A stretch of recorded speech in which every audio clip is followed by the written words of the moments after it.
আসসালামু আলাইকুম সম্মানিত দর্শক শ্রোতা মণ্ডলী, আপনারা জানেন যে আমাদের জন্ম হয়েছিল মাটি থেকে।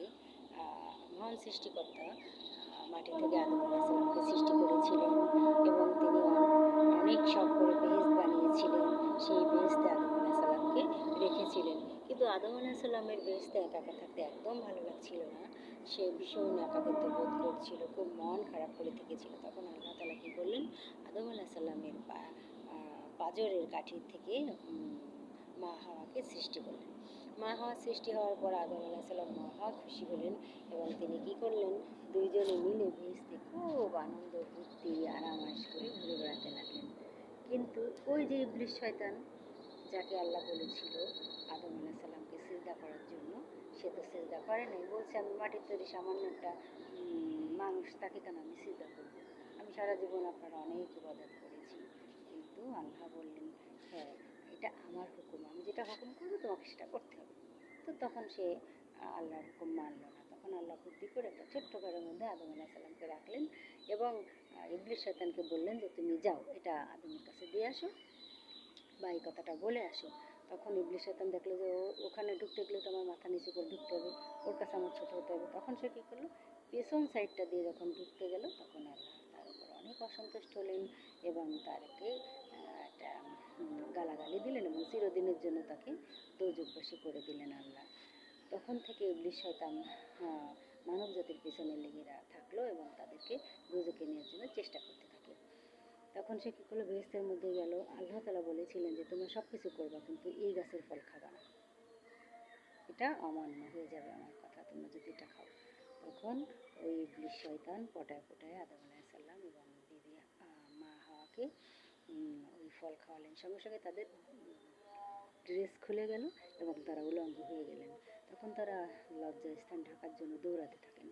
দৌড়াতে দৌড়াতে দেখা যায় তারা ওই অতিনি অজৈতুনি, আপনারা তো জানেন, 3 ডুমুরের পাতা, সেই 3 ডুমুরের পাতা দিয়ে তারা তাদের লজ্জাস্থান ঢাকার জন্য চেষ্টা করেন। তারপর তো আল্লাহ অসন্তুষ্ট হয়ে তারা পায়খানা প্রস্রাব করলেন, তাদের ফেরেশতার মাধ্যম দিয়ে দুনিয়ায় ফেলে দিলেন আল্লাহ অনেক রাগ করে।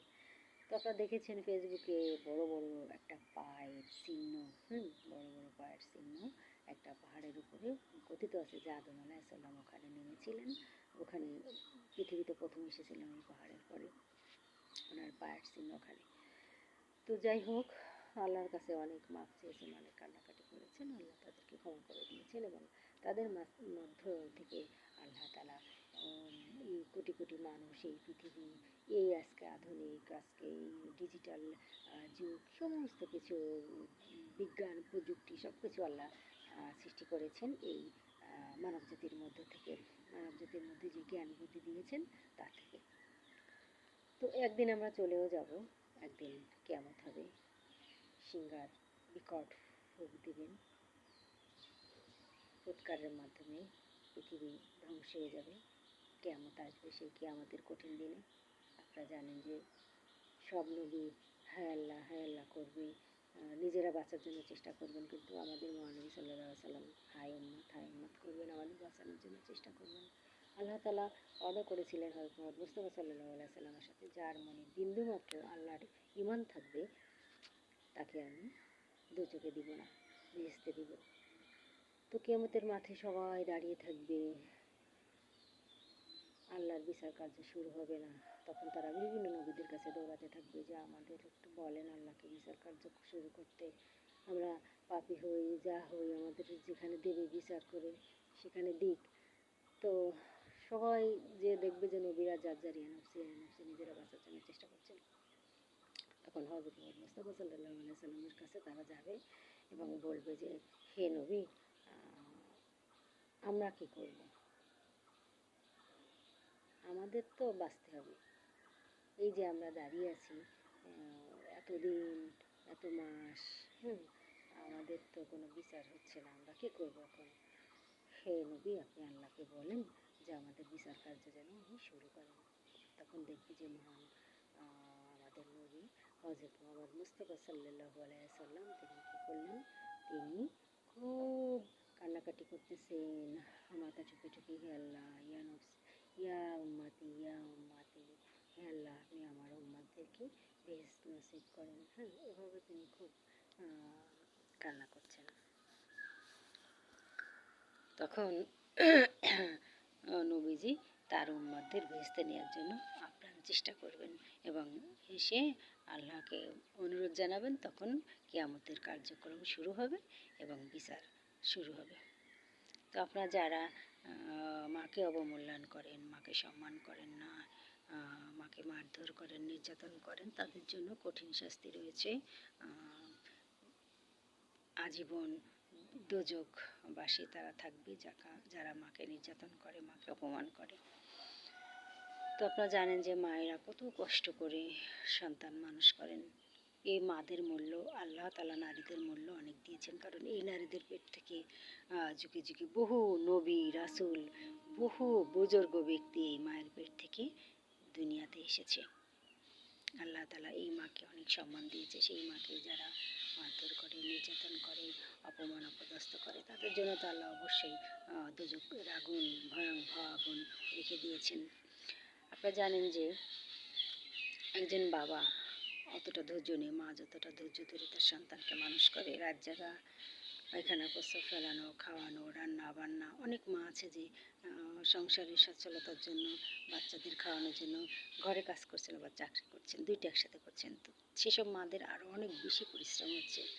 এত কষ্ট করে বাচ্চা মানুষ করার পরে সেসব বাচ্চারা যদি বড় হয়ে মায়ের কথা না শুনে, বউয়ের কথা শুনে মাকে অপমান অপদস্থ করে, তাহলে এর মতো দুঃখ তো কিছুই নেই।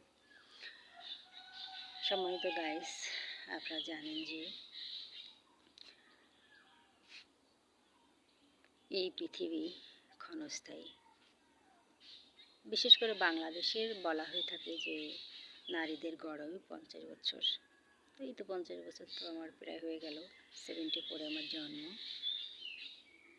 তো এইটুকু জীবনে আমি এসএসসি পাস করেছি, আইএ পাস করেছি খুলনা সরকারি ফাইনাল কলেজ থেকে। তারপর আজম খান ডিগ্রি কমার্স কলেজে ডিগ্রিতে ভর্তি হয়েছি। তারপর থার্ড ইয়ার আমি ঢাকা তেজগাঁও কলেজে ভর্তি হয়েছি। তো সেখানে আমি পড়ালেখা করেছি ঢাকাতে। তো এইটুক সামান্য যেটুকু বুদ্ধি আমার, এই বুদ্ধি থেকে আমি একটা হাই স্কুল করেছিলাম, সিরাজকাঠি দুর্গাপুর জুনিয়র হাই স্কুল, আমার স্বামীর সহযোগিতায়, মরহুম জহুরুল হক জহির প্রতিষ্ঠাতা সভাপতি। তো সেই স্কুলটা আমাদের এখন এমপিভুক্ত হয়েছে, বেতন চলে এসেছে। দীর্ঘদিন ধরে আমাদের স্যার ম্যাডামরা অনেক পরিশ্রম কষ্ট করেছিলেন, এখন বেতন পেয়ে তাদের মুখে হাসি ফুটেছে। তারা দীর্ঘদিন ধরে ধৈর্য ধরেছিলেন।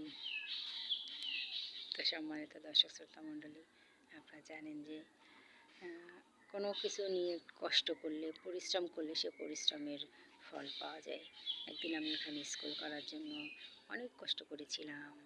আমার হাজব্যান্ড তো করবেই না, আমি তাকে অনেক বলে কয়ে রিকোয়েস্ট করে তারপরে করেছিলাম। আমাকে সহযোগিতা করেছিলেন আমার মামা ওলিয়ার সর্দার, গ্রামের লোকজন আমাদের সহযোগিতা করেছিলেন। আমরা সবার সহযোগিতা নিয়ে উপর আল্লাহর অশেষ রহমতে, আল্লাহর রহমতে আমরা স্কুলটা করেছিলাম এবং স্কুলে বেতন আসছে। এখন আমরা অনেক ভালো পর্যায়ে রয়েছি। সম্মানিত দর্শক মণ্ডলী, আজকে এ পর্যন্ত। আমার কথায় যদি আপনাদের একটু ভালো লাগে, আপনারা যদি কিছু শিখতে পারেন, সেখানে আমার সার্থকতা। তো সবাইকে ধন্যবাদ। আসসালামু আলাইকুম।